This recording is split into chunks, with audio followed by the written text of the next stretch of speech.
comunidade, tudo bem com vocês? Eu sou Carol Fialho e este é o Apegados Podcast, um lugar de informação, acolhimento, não julgamento, um lugar seguro para a sua família. Se este é o seu primeiro episódio, seja muito bem-vindo. E se você já faz parte da família, é muito bom ter você aqui com a gente de novo. Se você não só faz parte da família, mas colabora com a criação dos futuros episódios do Apegados e nos ajuda a manter o Apegados vivo através do apoia.se/apegados, vai aqui o meu muitíssimo obrigada de coração. Esse episódio hoje, ele é um episódio extraordinário, porque eu nunca fiz algo desse tipo antes, né, de estar comentando uma série, mas a gente não pode não falar sobre a nova série do Netflix, Adolescência. Eu vou fazer alguns disclaimers aqui antes da gente começar, tá? Teremos spoilers, primeiro de tudo, então se você não assistiu ainda, não gosta de spoilers, não escuta o episódio, escuta só depois que você terminar. E eu vou deixar no link da descrição desse episódio 2 episódios que podem colaborar com o que nós vamos falar aqui hoje. Um deles é O Cérebro do Adolescente, que está disponível no Spotify, Apple Podcasts e no YouTube também, que fala sobre o desenvolvimento do cérebro do adolescente. Explica aí um pouquinho o porquê de tantas mudanças nessa fase da vida. O outro episódio é um que eu fiz há muito tempo atrás, logo no início do Apegados, chamado Masculinidade Tóxica. Para quem tem acesso ao Apegados através do YouTube, você não vai encontrar esse episódio no YouTube, porque ele é bem antigo e o YouTube não tem todos os episódios do Apegados, tá? Só alguns mais recentes de vídeo. Então, se você tem interesse em ouvir, você só vai encontrar o Masculinidade Tóxica no Spotify e no Apple Podcast. Então, gente, vamos lá. Eu comentei com vocês no meu Instagram, @fialhocarol, que eu não vou falar sobre as partes técnicas dessa série, porque é uma série realmente que está sendo muito aclamada pela crítica, e um dos fatores é por ela trazer essa técnica bem específica e não tão comum, que é em uma tomada só. Então, existe toda uma preparação artística por detrás dessa técnica e que eles trazem muito bem nesse seriado, né? Que é uma tomada só, não tem corte, não tem pula para uma outra cena, não. A câmera vai guiando as pessoas e não para até o episódio terminar. Então, é como se a gente realmente estivesse ali. É uma técnica que algumas pessoas dizem que pode perder muito em alguns casos, mas nesse caso ela foi brilhantemente executada. Mas aqui nós vamos estar falando sobre o tema principal dessa série, que é masculinidade. Masculinidade aí, principalmente falando sobre uma masculinidade tóxica, misoginia e todos esses assuntos que fazem parte de literalmente todos os episódios dessa série. É claro que eu vou pincelar um pouquinho sobre o adolescente e eu também vou fazer algumas referências a um livro chamado O Acerto de Contas de uma Mãe, que é a história real, uma mãe real, de um filho que foi um dos assassinos do maior school shooting aqui, de um dos mais famosos school shootings aqui dos Estados Unidos. Mas vamos lá. Eu queria começar, antes da gente falar sobre os episódios específicos dessa série, que é uma série curta, são só 4 episódios, eu quero falar sobre adolescência. Que um dos pioneiros da psicologia do desenvolvimento, chamado Stanley Hall, ele foi, na verdade, a primeira pessoa a receber o título de PhD em psicologia aqui nos Estados Unidos. Ele foi fortemente influenciado pela teoria da evolução de Darwin e acreditava que o desenvolvimento psicológico é uma espécie aí de evolução em miniatura. O Hall, ele é especialmente conhecido por seu estudo sobre a adolescência, que ele descreveu como um período aí de tempestade e estresse. Segundo ele, os adolescentes passam por um processo de turbulência emocional causado por um aumento na consciência de si mesmos e do ambiente ao seu redor. E essa autoconsciência os leva à sensibilidade, depressão e impulsividade. A análise de Hall sobre a natureza tempestuosa da adolescência foi amplamente confirmada por psicólogos posteriores a ele. Erik Erikson, por exemplo, descreveu essa fase da vida como um período marcado pela luta do adolescente com a autocrítica e a busca pelo seu lugar no mundo. Erikson cunhou o termo crise de identidade especialmente para esse momento de vida. Gente, o Stanley ele morreu em 1924, tá? Antes disso ele estava falando sobre a adolescência, em termos que nós encontramos ainda muitas similaridades com o que nós vemos hoje. O que é que eu quero dizer com isso? A adolescência, ela sempre foi uma fase desafiadora. Sempre. Não é de hoje. A questão é que hoje nós temos um sistema social completamente diferente. Principalmente aqui eu estou falando das redes sociais, né? Não de um sistema patriarcal machista, porque esse já era o caso. Mas as ferramentas que temos hoje, que podem aí estar influenciando negativamente a vida dos nossos adolescentes, e é o que nós vemos em relatórios de saúde mental. Um prejuízo da saúde mental que vem aumentando, gente, de forma exponencial cada ano, o que realmente é muito assustador para todos nós. Índices de depressão, de ansiedade, de suicídio. Então, assim, é um período geralmente conturbado. Sempre foi. Mas eu quis começar com essa breve definição aí, né, do trabalho do Hall e do Erik Erikson falando sobre adolescência, só para ilustrar realmente que é um período desafiador. Sempre foi. E aí, essa série, ela entra como um tapa na cara para falar do que nós estamos vivendo hoje. Essa série, ela é uma crítica social aos modelos de masculinidade que nós temos hoje, que é uma masculinidade tóxica. É uma masculinidade completamente doente, misógina, perigosa. Então, nós precisamos falar sobre isso, porque esse é o exemplo que os nossos meninos estão tendo e que as nossas meninas estão sofrendo consequências com isso também. Então, é um tema extremamente importante para a nossa comunidade. Não é um tema fácil, mas é uma conversa importante para se ter.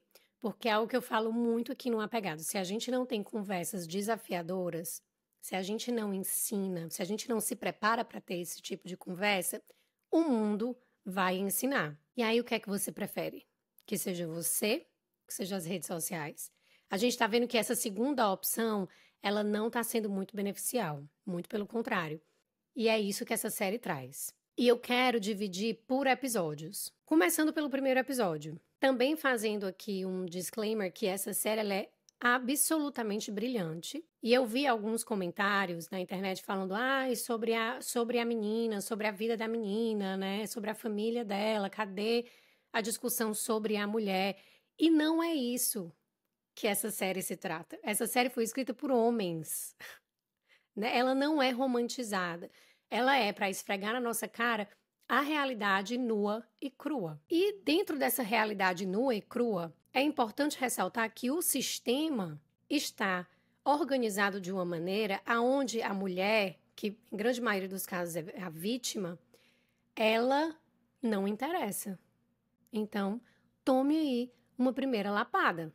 As primeiras cenas desse episódio é a polícia entrando na casa dessa família para pegar o Jamie, que é um menino de 13 anos, e levar para a delegacia. Eles entram de uma maneira extremamente abrupta, que depois a gente entende que se eles entraram dessa forma é porque eles têm evidências suficientes de que esse caso e de que esse é um suspeito perigoso e que precisa desse tipo de conduta. E aí a polícia entra, sobe, vai no quarto dele. Nós nos deparamos com um menino de 13 anos que faz xixi nas calças de medo quando acorda e vê a polícia entrando no quarto dele. Então, desde já, nós somos convidados a encarar a vulnerabilidade dessa masculinidade tóxica, que ao mesmo tempo é um suspeito perigoso que faz xixi na calça e dorme com um cinho. Então, nós estamos assim, nossa, como assim? O que é que está acontecendo? Confuso, é confuso para todo mundo. E aí, ele é posto dentro do carro da polícia, enquanto isso, o policial, detetive, né, principal do caso dele, vai conversando com ele, falando todos os seus direitos, de uma maneira assim realmente muito carinhosa, que é outra estranheza, mas que é muito importante a gente fazer esse contraste social.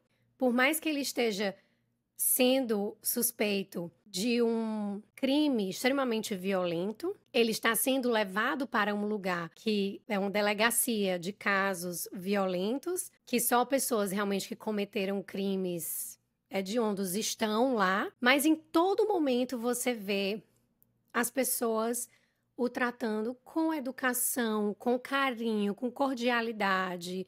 Então é um menino pequenininho, magrinho, que fez xixi na calça, precisou que o pai fosse ajudar a colocar uma nova calça, que compreende o que a polícia está falando e coopera com a polícia, né? Assim, educado, até onde a gente consegue acessar, e todo mundo falando com cordialidade, tratando ele até com carinho, o que é muito representativo da realidade, né? Assim, mesmo os caras que são condenados, existe não, é um menino. Ai, não, é porque ele é um bichinho, não sabia. Então, a sociedade faz esse carinho com esses caras criminosos. Mas até então nós estamos, assim, confusos, querendo abraçar o menino e dar colo. Meu Deus, o que é que tá acontecendo? Só pode ser uma injustiça até esse momento. E aí, ele vai para a sala de interrogação e ele pode chamar um adulto responsável e ele chama o pai. Como a gente pode ter uma leitura disso como, assim, uma busca por aproximação com esse pai, né? Assim, um resgate por essa relação dele com o pai, uma busca por apoio e pelo amor do pai, por ser visto pelo pai. E também o fato, gente, de que em uma sociedade machista, homens são chamados para assuntos sérios. Só os homens. A voz do homem é a voz que interessa. Então, entre chamar a mãe e chamar o pai, ele chama o pai, porque o pai dá mais autoridade, senso de autoridade, porque aquele é um assunto sério. E o pai, ele é um homem enorme, forte, que é a representação da masculinidade, tatuado, forte. Ele usa umas blusas que deixam assim o braço dele realmente bem marcado, com músculos e etc. Então é interessante ver quase mesmo como uma caricatura da representação da masculinidade. E aí, como nós vamos no episódio tentando acreditar nesse menino, no Jamie, o tempo todo, né? Nós tendemos a acreditar nele, porque ele tem a aparência de um menino frágil, que precisa de ajuda, que coopera, que é educado. Só essa imagem já nos ludibria para a realidade de que todo homem é um estuprador em potencial. E uma outra frase muito dita também, a de que nem todo homem, mas sempre um homem. Trazendo aí essa ideia de que mesmo os homens que não aparentam, que são pequenininhos, né, mais visualmente delicados, eles têm o potencial de serem destrutivos dentro da nossa sociedade. Porque a cultura do patriarcado, ela educa a todos nós para vermos mulheres como coisas. Nós somos coisas. A mulher é uma coisa que precisa se encaixar em padrões irreais para serem usadas e abusadas ao bel prazer desses homens. Durante o episódio, vão fazendo perguntas e etc. E ele repete muitas vezes: eu não fiz nada, eu não fiz nada, eu não fiz nada.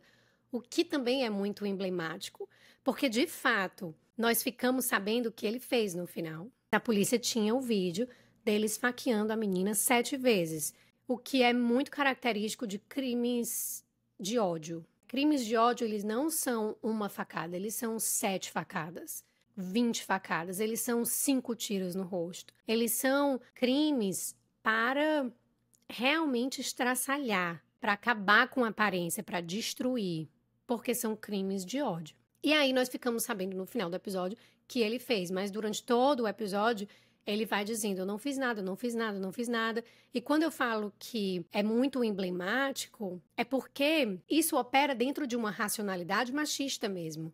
o homem grita com a mulher, as pessoas dizem, ah, não, isso não é nada, ele não fez nada, que besteira, releva. O homem prensa a mulher na parede, ah, não, isso não é nada, besteira, ah, podia ser muito pior, não, releva, releva. Dá um murro na parede, ah, pelo menos não foi na tua cara, né? Pelo menos ele não te bateu.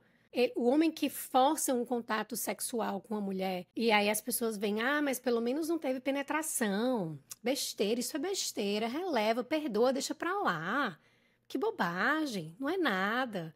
Dane-se a mulher. Dane-se a saúde mental dessa mulher, dane-se a vítima. Temos que entender, tem que relevar, tem que perdoar, porque coitados homens, né? Os bichinhos, não foi nada, isso não foi nada. Poderia ter sido muito pior. E nesse poderia ter sido muito pior é que muitos casos são piores mesmo. Mas nós somos educadas ouvindo isso. Ah, não foi nada, releva. Até que um dia, esse nada acaba tirando a vida de uma mulher. E aí a gente não tem mais o que dizer, porque a vida dela é inexistente. Então, quando ele fala não fiz nada, não fiz nada, não fiz nada, é muito emblemático porque na cabeça dele ele não fez nada mesmo. O sistema é que fez. A sociedade que operamos é que fez com que todos nós, meninos e meninas, homens e mulheres, achássemos que as violências, elas não são nada. Besteira, isso é besteira, releva. Passa por cima, esquece. Quantas vezes, se você é mulher, você não tá ouvindo isso, você tá lembrando de alguma coisa que te aconteceu e que disseram, releve, isso é besteira, perdoa, deixa pra lá. É passando a mão na cabeça de homem, né? De homem que é criado para olhar pra mulher como uma coisa. E o Jamie é fruto desse sistema. Então, nós terminamos o primeiro episódio com o policial mostrando o vídeo dele. O pai vira para um lado, começa a chorar. Ele também começa a chorar de cabeça baixa. E a última cena é o pai abraçando o filho. Vamos para o segundo episódio, que é na escola. Os policiais vão investigar, vão conversar com os alunos para descobrir a arma do crime, para ter a arma do crime, que eles não têm, né? Eles têm o vídeo, mas eles não têm a faca. Então, eles vão atrás de informações para quem puder ajudar a encontrar a arma do crime. O segundo episódio, ele é na escola desse menino. E é um incômodo extremo. A policial que vai com o detetive, né? Ela tá o tempo todo incomodada. Ela se incomoda com cheiro, com barulho, porque realmente é um ambiente confuso, é hostil, mas ao mesmo tempo tem professores que estão tentando acolher, mas a impressão geral é de que é um ambiente completamente caótico, onde existe muito bullying, e a gente vê o bullying acontecendo, inclusive com o filho do detetive. Ele também estuda nessa escola e a gente vê que ele também sofre bullying, né? E você vê, tem momentos onde eles estão passando pelos corredores, que muitos deles estão fazendo vídeos pro TikTok, a professora fala, tira o celular, desliga esse celular. Quando eles entram em sala, os alunos estão na frente de uma tela assistindo um filme. Então, remete muito a como que as escolas também estão falhando na educação dos estudantes, né, das crianças que estão indo lá. Como a escola, ela perdeu esse lugar que outrora ela tinha de disciplina, de educação. Agora é quase como um lugar onde eles estão tentando administrar o caos gerado pela talvez falta de educação e disciplina que esses adolescentes estão tendo dentro de casa. E que aí os pais não podem esperar que a escola dê conta. Porque imagine, você em casa, você tem 1, 2 adolescentes. A escola são 30 para cada um professor. Como que dá conta disso? Não dá. Se esses adolescentes não estão tendo suas necessidades básicas, sociais, emocionais, cognitivas atendidas dentro de casa, e isso inclui disciplina, limite e regra, como que a gente pode esperar que as escolas façam isso? É muito difícil. É muito difícil. Então, nesse segundo episódio, nós nos deparamos com um sistema educacional falido também. E com mais outro modelo de masculinidade tóxica, que é a do policial, a do detetive com o seu filho. Um distanciamento gigantesco entre os dois. É emocional, existe um abismo entre os dois, né? Assim, realmente um abismo, onde eles mal se cumprimentam, são realmente muito frios, o filho não encontra muito espaço com o pai confessa não se sentir nem apropriado desse lugar de pai. Ele diz, eu amo ele muito, mas é como se assim, eu não sei ser pai dele. E aí traz a ideia dessa pobreza emocional que o machismo, né, coloca nos homens. Você ama porque o manual diz que você tem que amar seu filho, mas você não sabe colocar isso em prática, você não sabe falar sobre amor com o seu filho, você não sabe demonstrar amor, você não fala sobre emoção. O talvez amar o filho é poder trabalhar para proporcionar alguma coisa para o filho, mas nada para além disso. O que traz aí realmente essa pobreza emocional nas nossas famílias. O quão adoecedor isso é para os homens, para os nossos meninos, para todo mundo. E é nesse episódio também que nós ouvimos pela primeira vez o tal do incel e red pill. Porque até aí nós não sabemos do que isso se trata, né? Que é um fator importante para a leitura dessa série. E que nada mais é do que um produto de uma sociedade machista, onde as normas estabelecidas para as mulheres, né, que precisam ser magras, bonitas, brancas, cabelo liso, bem aperfeiçoada, que não pode mostrar sinais de marcas de envelhecimento, que o peito tem que ser de tal jeito, né? Assim, então, todas essas regras impostas às mulheres que as aprisionam, elas também respingam nos homens. E aí, essas normas, elas acabam se colocando também dentro da maneira como as mulheres se relacionam com os homens. Tanto que 80% das mulheres, esse é um dado que eles trazem, né, são atraídas por 20% dos homens. Porque vai afunilando do mesmo... É a regra operacional aí do machismo, né, dessa mulher ideal, que a mulher não pode ter curvas, que a mulher não pode ser de outra forma, tem que ser dentro desses padrões. E o mesmo está acontecendo no caminho contrário, com os homens. Então, isso causa nos incel uma raiva extrema das mulheres, culpando o feminismo por não serem corpos desejáveis para essas mulheres. Porque é óbvio, gente, que é sempre mais fácil culpar a mulher. Dentro de uma sociedade machista, essa é uma regra universal. Vamos culpar a mulher, a roupa que ela estava usando. É o fato dela estar bêbada na hora errada, no canto errado, né? Então, assim, me poupe, né, também. Essa é a regra do machismo. Então, eles culpam o feminismo, mas, na verdade, isso é mais um produto de uma sociedade machista. É por isso que é tão importante chamar os homens para essa conversa. E aqui vale uma pausa para a gente poder definir. Vocês sabem que eu gosto de trabalhar com definições, né? E aí, a cultura incel e o movimento Red Pill, eles são comunidades online que compartilham ideias sobre gênero, relacionamentos e masculinidade, muitas vezes de forma misógina e radicalizada. Embora sejam distintos, eles frequentemente se sobrepõem e influenciam comportamentos prejudiciais.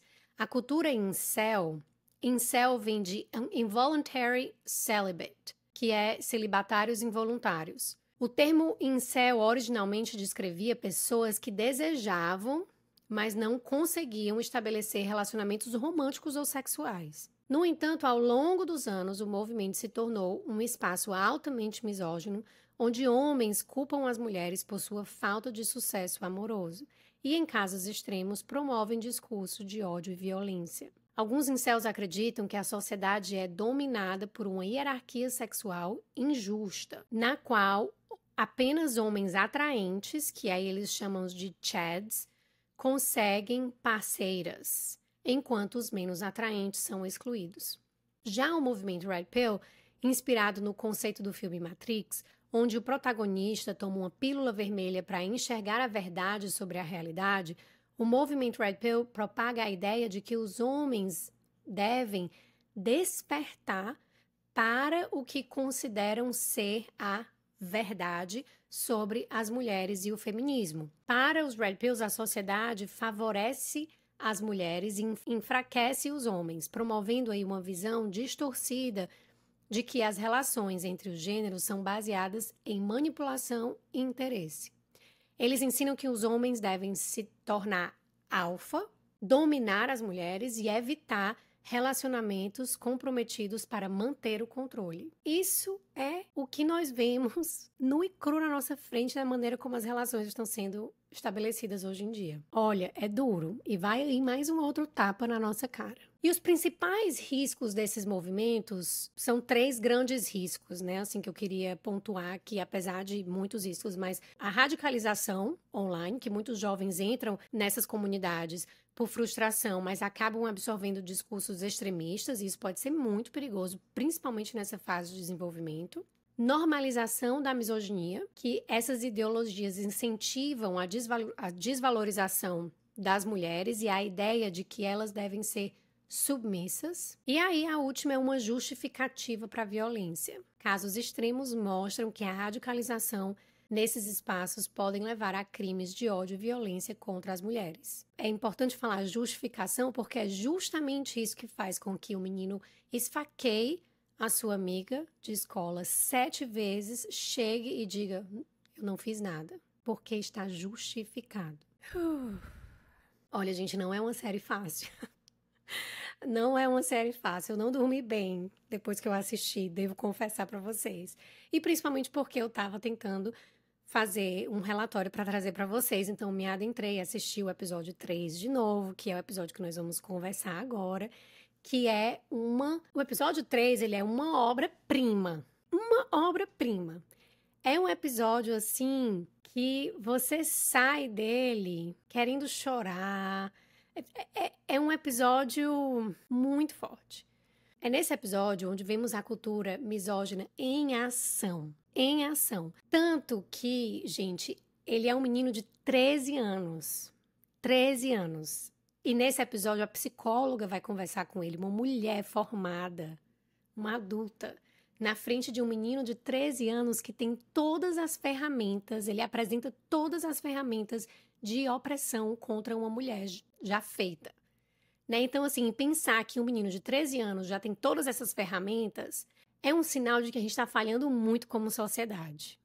Muito. E ela, teoricamente, ela estava ali estabelecendo, exercendo um lugar de poder. Mas nada disso intimida ele. Nada disso intimida um menino de 13 anos educado para oprimir. Educado dentro de um sistema misógino. Interessa se ela é mais velha, se ela está aqui como minha psicóloga num lugar de poder.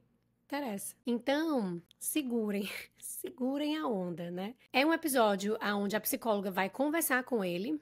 Teoricamente, essa psicóloga, ela teria 5 encontros com ele. Isso foi um dos comentários que um policial lá, um agente policial estava lá e disse: você marcou 5 encontros com ele, não é isso? Ela disse sim. Ele, e o outro psicólogo só precisou de 3. Então, a gente entende que ela marcou 5, mas a gente também entende que ela já se encontrou com ele anteriormente, mas não sabemos quantas vezes, talvez essa é a 2ª sessão, né? A gente não tem muita clareza sobre isso. O que a gente sabe é que ela poderia ter mais encontros com ele, mas no final do episódio nós ficamos sabendo que esse é o último, porque ela já coletou informações suficientes que ela precisava e que eles já se encontraram antes. Então é tudo isso que a gente sabe. Porque ela leva chocolate quente para ele, com marshmallow, que é do jeitinho que ele gosta, e o policial até fala: nossa, você tá empenhada, né? Ninguém fez isso por ele antes. Então você vê que realmente ela tá investida nesse processo. Ela está investida em estabelecer algum tipo de relação com ele para poder entrar nas profundezas do psiquismo desse menino. Que ela já deve ter sacado que ele é um menino muito inteligente, e isso é dito várias vezes, principalmente no primeiro episódio. Ele é um menino brilhante, ele é um menino muito inteligente. Então, ela já vai muito bem preparada para esses encontros. E é nesse episódio que vemos o quão inquieto e incomodado ele fica com os questionamentos que ela faz para ele sobre os modelos de masculinidade que ele tem. Por exemplo, ela pergunta sobre o pai, sobre o avô, né, a relação que ele tem com isso, como era. E a aliança masculina, ela é muito forte, né? Então ele se irrita pelas perguntas dela. Como se de alguma forma aí ela estivesse tentando incriminar o pai, ele fica tentando proteger o pai, dizendo que ele é um homem gentil, que ele é um homem bom. Um homem bom que já quebrou um galpão por conta de um ataque de raiva, né, de ira, mas ele é um homem bom. Volta para aquela ideia, né, de que, tá ok. Grito, pelo menos não bateu. Bateu na parede, pelo menos não bateu no teu rosto. Um homem bom, um homem que trabalha, um homem bom. E aí, é nesse episódio também que nos deparamos com um menino cheio de fome por ser visto, por ser gostado, que é um aspecto importantíssimo da adolescência, esse senso de pertencimento, de comunidade, que eu falo lá no episódio O Cérebro do Adolescente. Eles precisam disso. E pelo visto, ele não tem isso em muitos cantos, né? Ele sofria bullying na escola, ele se diz não ser bom em nada, nenhum esporte. Ele traz em seu discurso uma cena onde ele perde um jogo de futebol e relata que olha para o seu pai e o pai dele vira. O pai dele levava ele, torcia para ele nos jogos de futebol, mas ele não era bom. E aí, quando ele errava, ele olhava para o pai e o pai virava a cara, né? Assim como se não tivesse visto, virava o rosto. A mensagem que isso passa é que fraqueza, vulnerabilidade, erros não são aceitos. Quando você perde, você não tem valor. Você tem que estar nessa posição de quem conquista, de quem ganha. Se você mostra vulnerabilidade, se você perde, se você é fraco, você não é macho o suficiente. Então, você não é macho suficiente que mereça o meu olhar, que mereça o meu suporte. Muito pelo contrário, você agora merece a minha vergonha. E aí o pai vira o rosto. E essa é a mensagem subliminar, né? Assim, que esse movimento, esse comportamento está passando para esse menino que era uma criança. Em um momento desse episódio, que parece ser o primeiro rompante de raiva que ele tem na frente dela, porque ela se mostra assim surpresa pela primeira vez, é porque ele acredita que ela está ali como um meio de saída dele daquele lugar, da prisão. Um manicômio que ele diz, né?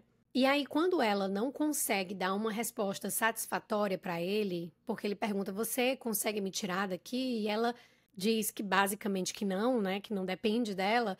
Ele se infla e começa a dizer que ela não serve para nada, xinga ela, né? Chama de cabeça de merda. E aí a psicóloga, nesse momento, se assusta. Ele taca a mão no chocolate quente que ela trouxe, derruba tudo, joga a cadeira, né? Começa aí a mostrar um pouco mais. As máscaras começam a cair. E aí a psicóloga se assusta, ela sai de cena, ela pede para sair da sala e vai até uma salinha onde o policial que a recebe, que trabalha dentro de uma sala onde tem várias imagens da sala onde o Jamie está, ela vai lá e pede para olhar as imagens. Ele diz, não tem som. Ela, não tem problema. Eu quero olhar a linguagem não verbal dele, né? E aí, enquanto ela tenta se concentrar nessa observação, no trabalho que ela está fazendo ali, ela é constantemente interrompida por esse homem. Parece até que ele está flertando com ela, sabe? O que é outro fator, gente, muito predominante dessa cultura machista. O desrespeito ao tempo da mulher. Como se o tempo da mulher fosse infinito. Ela dá conta de tudo, bota para ela fazer. Porque o tempo valioso mesmo, que merece respeito, é o do homem. Não interrompa. Né? Não peça para ele sair da janela do avião. Mas se é uma mulher, dane-se. Interrompe, dá em cima. Isso é outro componente muito forte dessa cultura machista. E me incomodou muito o fato de ela não ter posto limite nele, né? Assim, ela estava o tempo todo tentando ali manejar ele. Em um momento ele diz, eu tô sendo meio idiota mesmo. Ela, não é isso, é porque eu tenho que fazer as coisas do meu jeito. Então, é sempre a mulher sofre o desrespeito, mas ela tentando apaziguar e amaciar o terreno para esse homem o tempo inteiro. Me deu muito incômodo essa cena. E aí ela volta para a sala. Quando ela volta, eu percebi algo muito importante. Ela muda a cadeira dela de posição. Anteriormente, o Jamie estava sentado de um lado, tinha a mesa, ela estava sentada de outro. Quando ela volta, depois de ter observado a linguagem não verbal dele, ela coloca a cadeira do lado, mais próxima dele. E o tom de voz dela já é mais firme, né? Ela sai de uma posição onde a mesa cria essa proteção entre os dois, que no processo terapêutico aí ela pode servir como uma barreira para acessar conteúdos mais profundos, é como se fosse realmente um muro entre o paciente e o psicólogo. Então ela tira essa barreira, ela muda para o lado, pedindo por uma aproximação, né? Mostrando coragem, querendo ter acesso, através da linguagem não verbal, a conteúdos mais profundos, que só podem ser acessados quando o paciente confia mais no seu psicólogo. Quando ele sai dessa posição de proteção, estou me protegendo de você porque eu tenho medo de você, para um lugar de eu te vejo, estamos aqui, vamos se conectar. E aí ela mostra coragem e retoma ao tema da masculinidade. E aí ele relata que seu pai não tem amigos mulheres, o que é outro aspecto muito comum de uma sociedade patriarcal, machista, misógina, que é as mulheres, elas têm um propósito, que é para servir ao prazer do homem, não para ter relações de igual para igual, amigáveis e respeitosas, né? Então ele fala, claro que meu pai não tem amigas mulheres, eu também não tenho amigas mulheres. Porque essa é uma ideia muito, muito louca dentro desse universo patriarcal. Como assim? Ser de igual para igual com a mulher? Ter uma amizade de respeito, de conversa? Como assim? Que ideia mais maluca, né? Bizarro isso. Isso é outro sintoma que fica evidente na conversa entre eles. E aí a pornografia é citada. Ele é um menino de 13 anos e ele comenta que todo mundo assiste pornografia. Hoje nós sabemos que pornografia está chegando nas nossas crianças muito mais cedo, com muito mais facilidade. Crianças estão começando a ter acesso à pornografia a partir dos 9, 10 anos. Gente, isso é muito sério, totalmente inapropriado. E aí ele, com 13 anos, diz, como assim pornografia? Todo mundo assiste pornografia, né? Tratando pornografia como se fosse algo banal. E os prejuízos que isso tem no cérebro em desenvolvimento do adolescente, no cérebro social desse adolescente é gigantesco. Porque, além de tudo, a pornografia, ela propaga a ideia de que a mulher é um objeto que deve servir ao homem. Muitos conteúdos pornográficos, inclusive, são repletos de violência contra a mulher, colocando a mulher nesse lugar de objeto. Então, um menino que, antes mesmo de começar o seu processo de sexualização, ele já é colocado facilmente em um estado dopaminérgico, onde ele vê todas essas cenas acontecendo, cenas repletas de violência, e ele vai crescendo acreditando que isso é normal. Sem contar que concepção de sexualidade, de um relacionamento romântico, fica completamente disturpado, porque aí esse menino, ele recebe tanto prazer imediato com a pornografia, que ele vai precisando ter acesso a conteúdos cada vez mais intensos para conseguir encontrar prazer. Porque só aquela mesma pornografia que ele assistiu há 2 anos atrás não é mais suficiente. Agora é com orgias, agora é com isso, agora é com aquilo, agora é com enforcamento, agora é batendo, né? Então, assim, só vai piorando. E isso gera a normatização psíquica da violência, do uso da mulher como objeto, o que é muito problemático. E aí, ao ser questionado sobre como ele se sente por se sentir feio e indesejável, que é uma coisa que ele fala, né? Porque eu sou feio. E a psicóloga pergunta como você se sente em relação a isso. Ele se irrita de novo, porque ele diz, você não devia dizer isso, você devia dizer que eu não sou feio, né? Você é uma mulher, você devia estar aqui me consolando e passando a mão na minha cabeça. E ela fala o tempo todo que eu não estou aqui para operar nesse lugar, eu estou aqui para entender a sua percepção. Então, é mais útil saber como você se sente em relação a isso do que passar a mão na sua cabeça. E aí ele se irrita com isso, ele acaba confessando o crime. O que é um segundo momento aí desse episódio bem chocante, né? Onde ele se irrita muito, se levanta, pô, o que foi que eu fiz e tal? O que foi que você me fez fazer? Como se ela estivesse ludibriando ele, né? A culpa é da mulher, mais uma vez. E aí o policial que espera fora da sala pergunta se tá tudo bem para a psicóloga, se ela quer ajuda, se ele pode entrar. E aí ela diz que tá tudo bem, fique aí, assinalando para ele, né, que ela não precisa disso. E esse movimento que ela faz enfurece o Jamie ainda mais. O macho alfa que ele carrega dentro dele, né? Porque vê uma mulher no comando, vê uma mulher dizendo pro homem: não preciso da sua ajuda, não, eu resolvo. E aí ele olha pra ela de cima pra baixo, ele chega na frente dela: que porra é essa? Tá se sentindo uma rainha, é? Porque pra ele é inadmissível uma mulher estar numa posição de poder. A mulher está dizendo para um macho: não preciso da sua ajuda, não, eu consigo resolver. Isso enfurece ele. E aí ele dá um susto nela e depois zomba dela por dizer que ela tá com medo de um menininho de 13 anos. Ou seja, até quando a mulher mostra que ela pode estar no comando, o homem nessa sociedade machista, misógina, ele encontra uma forma de se mostrar superior, como ousas. Então, são esses todos os modelos, gente, que estão presentes na nossa sociedade o tempo inteiro, mas que a gente não percebe, que a gente passa pano, que muitas vezes nós também somos, né? Nós todos operamos num modelo machista e que essa série, ela simplesmente escracha isso. É isso aqui, ó, que está acontecendo. Agora lidem, agora se resolvam. E aí, nesse episódio, também nós vemos algo muito comum, que é a culpabilização da mulher. Ele fala da menina que ele assassinou como se fosse uma puta, porque ela fazia bullying. Como quando um crime acontece contra as mulheres, e aí as pessoas falam: ah, mas também, né? Olha a roupa dela. Quem manda tá bêbada nesse lugar? Também ela deu em cima, né? Quase, bem dizer. Então, esses são os comentários culpabilizando a vítima, culpabilizando a mulher. Muito, muito, muito comum. E nada mais são do que uma ferramenta de opressão do machismo. Claro, volta tudo para a mulher, porque enquanto a culpa for da mulher, tá tudo tranquilo. Tá tudo na brisa, né? Para os caras. Nesse episódio, nós também somos confrontados com a ideia de que o abusador, ele é sempre abusado. Ele é um menino que sofre bullying na escola, nas redes sociais, que não se sente bom, apto em nada. E isso só ia alimentando mais o ódio dele.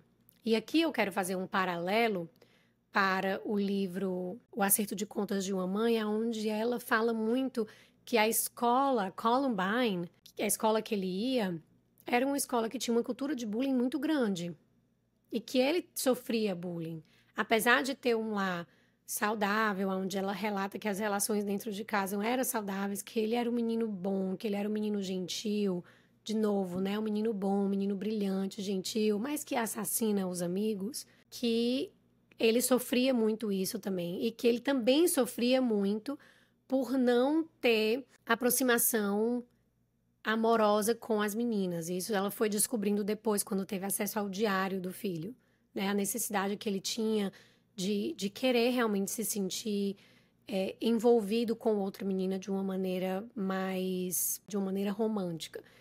E que ele também tinha acesso a vídeos na internet, aonde eles aprenderam muito sobre como manejar uma arma, sobre construir arma, sobre como planejar assassinatos em massa. Então, assim, é muito perigoso. Essa combinação na adolescência é muito perigoso. E os adolescentes, eles vão mostrando sinais, que é o que a mãe dele fala também, né?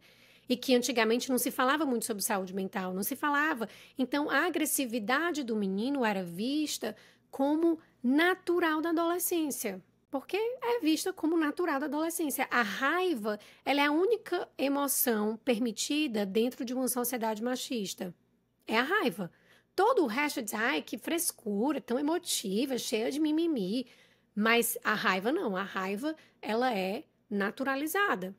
Então, o menino que está passando pela adolescência, naturalmente, ele vai apresentar rompantes de raiva e isso vai ser visto como de alguma forma natural do processo de desenvolvimento, o que é muito perigoso, porque aí você também normatiza isso, você acha que é natural, você não investiga, e esse menino, no caso real do Dylan, estava passando por um processo depressivo gigantesco e juntou uma personalidade depressiva com um amigo que era sociopata, não deu boa. Um convence o outro, um se alimenta do outro, a entrar na escola atirando em todo mundo. Então, é muito perigoso. A gente está falando aqui, gente, de um caso real, de casos reais. Isso que aconteceu com o Jamie na série do Netflix, isso é real, está acontecendo. Isso pode afetar o seu filho, a minha filha, todos os adolescentes, todos nós que estamos vivendo na sociedade moderna, né? E isso está afetando a todos nós o tempo inteiro. Então, é importante sentar para ter uma conversa sobre isso. Voltando para o episódio, um último ponto que eu quero trazer sobre esse episódio, o terceiro, é o fato de que ele, como os homens em geral, normalmente erotizam a vulnerabilidade da mulher. Porque o Jamie ele só foi atrás da amiguinha porque ela estava vulnerável, porque as fotos dos peitos dela tinham vazado e ela estava em um estado extremamente vulnerável e ele achou que assim ela iria aceitar, topar, sair com ele. Mas ela não aceitou. Ela disse, eu não estou tão desesperada assim. Fez piada com ele online, né, na internet, o que só alimentou o ódio dele por ela. Porque vale ressaltar que ele seguiu ela estando com uma faca. O que nos leva a pensar e a entender que esse crime ele foi um crime premeditado. Ele foi com uma intenção. E ele ainda termina dizendo que poderia ter tocado nela. Que ele poderia, mas ele não fez. Que todos os outros teriam feito, mas que ele não fez porque ele é melhor do que os outros. Dando a entender que ele poderia ter estuprado e matado, mas ele só matou. E isso faz um homem melhor, um homem bom. Só para vocês verem a distorção das coisas na sociedade em que vivemos. O tamanho do problema que nós temos aqui conosco. E aí, vamos para o quarto episódio.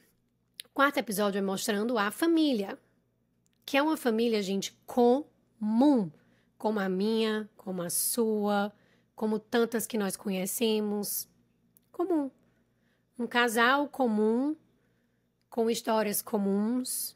Comum. Uma família, um homem que trabalha horas por dia, porque o sistema é dessa forma e a gente precisa trabalhar horas e mais horas para dar conta das contas, né? Mas uma família normal, que foi marcada, agora está marcada para o resto da vida. Nunca mais será a mesma. Nesse episódio nós vemos o pai dele, que é um homem fortíssimo, como eu disse, a cara da masculinidade, chorar em posição fetal no final do episódio, né? Essa cena acabou comigo. Mas é o aniversário dele, e ele acorda feliz, a energia da casa está até boa para comemorar o aniversário dele, etc. E aí ele vê que a van dele foi pichada por meninos.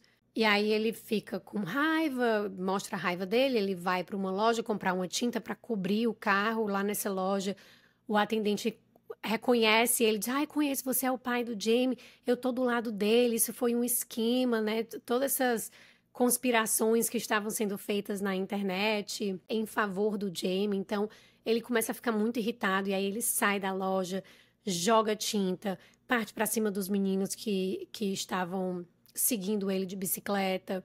E aí você tem imagens desses rompantes de raiva que ele tem, né? Pega o menino, joga a bicicleta dele.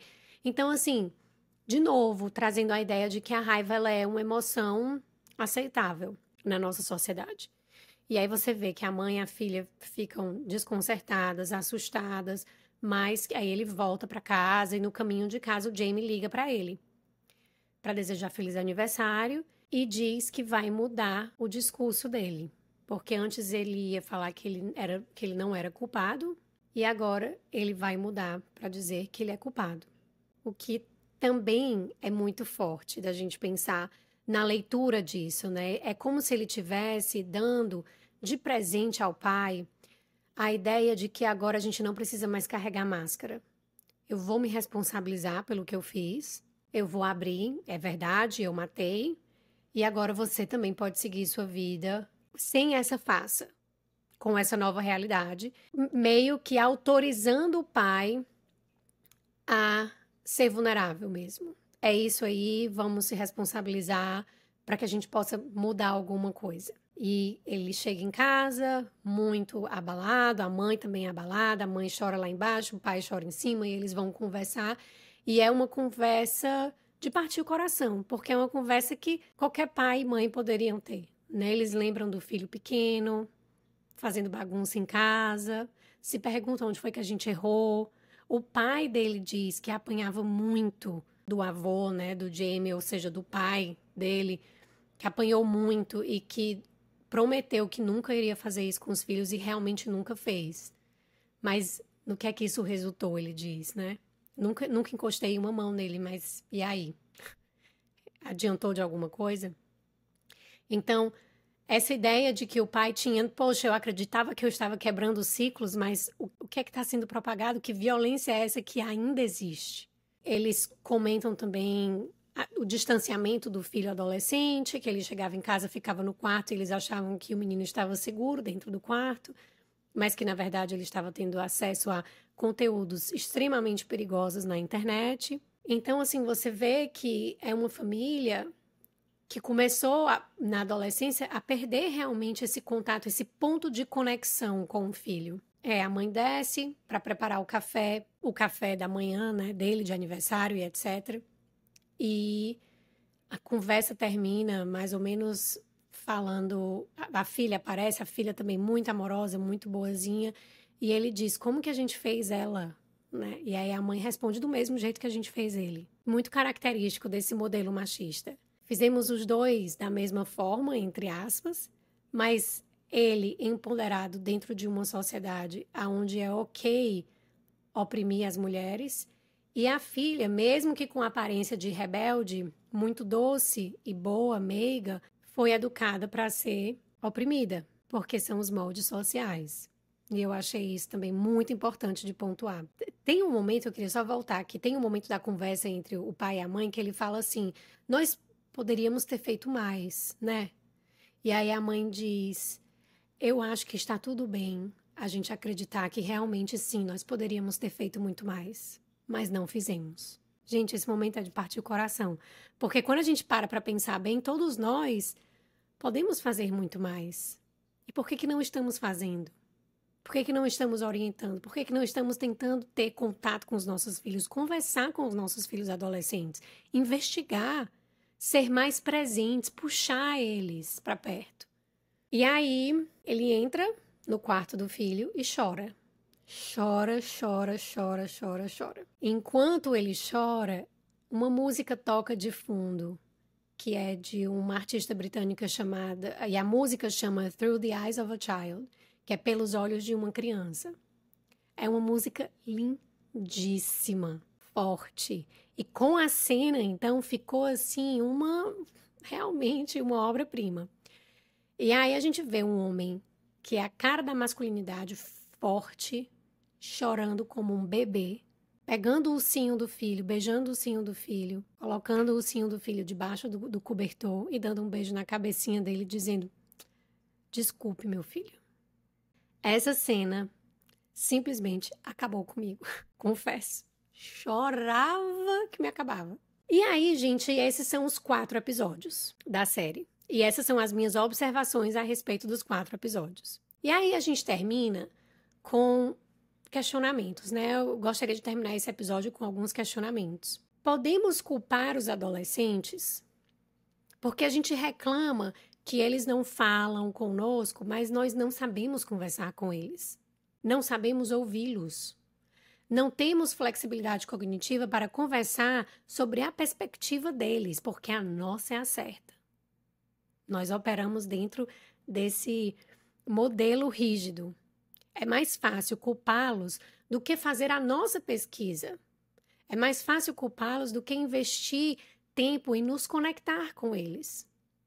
É mais fácil culpá-los do que questionar as nossas certezas, do que quebrar padrões e preconceitos. Se vocês ouviram o episódio O Cérebro Adolescente, eu vou lembrar aqui as 4 necessidades fundamentais do cérebro do adolescente, que são cruciais para o desenvolvimento saudável. Busca por novidade é uma.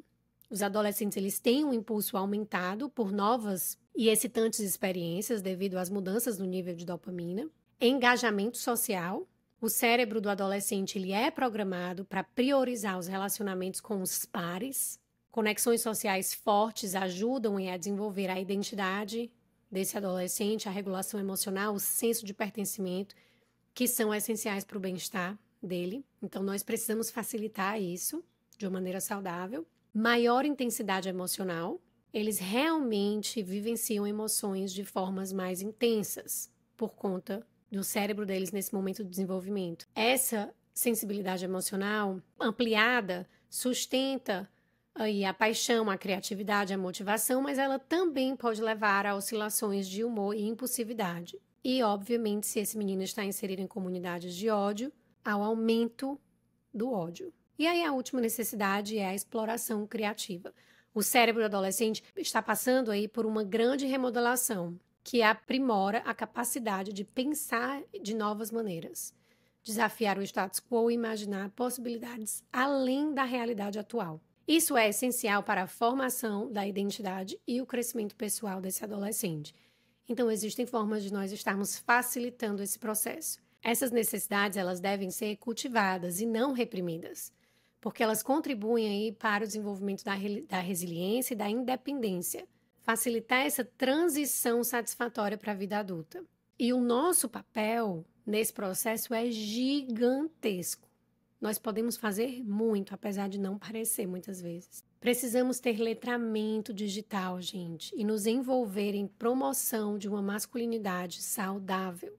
Incentivar a inteligência emocional, conversar sobre as emoções, relacionamentos baseados em consentimento, conversar sobre consentimento com os nossos filhos, incentivar relacionamentos que tenham respeito pelas mulheres, é muito importante. E aí eu quero terminar o episódio de hoje com uma frase da Bell Hooks que diz: o primeiro ato de violência que o patriarcado exige dos homens não é a violência contra as mulheres. Em vez disso, o patriarcado exige que todos os homens realizem atos de automutilação psíquica que mantêm as partes emocionais de si mesmos.